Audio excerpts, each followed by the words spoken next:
Hi అండి. ఎలా ఉన్నారందరూ? Welcome back to our channel. ఇవాళ మరొక మంచి వీడియోతో వచ్చిన అదేంటంటే, మనందరికీ తెలిసిందే స్ప్రౌట్స్ వల్ల చాలా యూజెస్ ఉన్నాయని. ఏంటంటే, మనకి డైజెషన్‌ని ఇంప్రూవ్ చేస్తది. అలాగే ఇమ్యూనిటీని బూస్ట్ చేస్తది. అలాగే మన ఎల్‌డిఎల్ కొలెస్ట్రాల్‌ని తగ్గించి హార్ట్ హెల్త్‌ను కూడా ఇంప్రూవ్ చేస్తుంది. సో, ఇన్ని యూజెస్ ఉన్న స్ప్రౌట్స్‌ని మనం చాలా నెగ్లెక్ట్ చేస్తుంటాము. ఎందుకంటే, చాలా లెంతీ ప్రాసెస్ అనిపిస్తది కాబట్టి. సో, అలా కాకుండా మీకు సింపుల్‌గా ఈరోజు స్ప్రౌట్స్ ఎలా తయారు చేయాలో చూయించబోతున్నాను. దానికోసం ముందుగా నేను ఇక్కడ కొన్ని రకాల సీడ్స్ అయితే తీసుకున్నాను. అవేంటంటే శనగలు, పెసలు, బఠానీ, ఉలవలు, అలాగే మెంతులు ఇలా ఏవైనా మీకు నచ్చిన సీడ్స్ వేసుకోవచ్చు. అయితే మెంతులు వేసుకుంటే చాలామంది చేదుంటాయని అనుకుంటారు. కాకపోతే అస్సలు చేదుండవు. స్ప్రౌట్స్ వచ్చాక మంచిగా ఉంటాయి.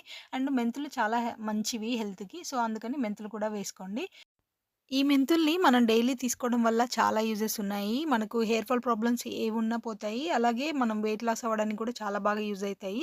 ఎస్పెషల్‌గా పీసీఓడీ ఉన్న వాళ్ళకి చాలా బాగా యూజ్ అవుతుంది. కంపల్సరీగా తప్పకుండా మీరు మెంతులనైతే డైలీ యూజ్ చేయండి. మనకు పీసీఓడీ అనేది చాలా తగ్గిస్తుంది ఈ మెంతులనేది. సో, గర్ల్స్ అయితే పీసీఓడీ ఉన్నా లేకపోయినా ఈ మెంతులనైతే కంపల్సరీగా తీసుకోండి.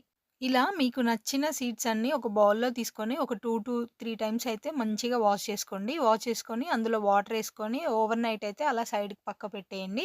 ఆ నానబెట్టిన గింజల్ని నెక్స్ట్ డే మార్నింగ్ ఇలా స్ప్రౌట్స్ బాక్స్‌లో తీసుకోండి. స్ప్రౌట్స్ బాక్స్ లేదనుకోండి, ఒకవేళ క్లాత్‌లో ఏసుకోవాలనుకుంటే మాత్రం కాసేపు ఆరబెట్టిన వాటిని క్లాత్‌లో ఏసుకొని మంచిగా మూటగట్టి ఒక కొంచెం హోల్స్ ఉన్న బౌల్‌లో అయితే ఏసుకుంటే మనకు స్ప్రౌట్స్ అయితే ఈజీగా ఫార్మ్ అయితాయి. నేనైతే ఇక్కడ స్ప్రౌట్స్ బాక్స్‌లున్నాయి నా దగ్గర. సో, అవి అయితే వేసుకుంటున్నాను. స్టీల్‌వి అయితే చాలా బెటరు. ప్లాస్టిక్‌వి అయితే కొంచెం మాయిశ్చర్ ఉండిపోయి మళ్ళీ బ్యాక్టీరియా గ్రోత్ అయ్యే ఛాన్సెస్ ఎక్కువగా ఉంటాయి. సో, అందుకని స్టీల్ బాక్సులు తీసుకుంటే చాలా బెటర్ అండి. ఇంతే ఇలా స్టీల్ బాక్సులుంటే మాత్రం చాలా సింపుల్‌గా అయిపోతాయి. మంచిగా ఒక 24 అవర్స్‌లోనే ఈజీగా స్ప్రౌట్స్ అయితే గ్రోత్ అయితాయి. చాలా పర్ఫెక్ట్‌గా అయితే వస్తాయండి స్ప్రౌట్స్ మనకి. ఇంత సింపుల్‌గా చేసుకునే స్ప్రౌట్స్‌ని మనం ఎంతో భయపడతాము. అసలు స్ప్రౌట్స్ వస్తాయా? రావా? అని కొంతమందికి చాలా డౌట్ ఉంటది కదా! సో, చూస్తున్నారు కదా! నాకైతే చాలా చక్కగా వచ్చాయి. ఇది 24 టు ఒక 48 అవర్స్ మధ్యలో అయితే నేను తీశాను. సో, చూస్తున్నారు కదా! ఎంత పెద్ద పెద్ద మొలకలైతే వచ్చాయో. ఇలా చేసుకొని తినడం వల్ల మనకు హెల్త్ బావుంటుంది. అలాగే మార్నింగ్ అంత బిజీగా టిఫిన్స్ చేయాల్సిన అవసరం కూడా లేదు. మంచిగా హెల్త్‌ని మంచిగా మనమే కాపాడుకోవచ్చు.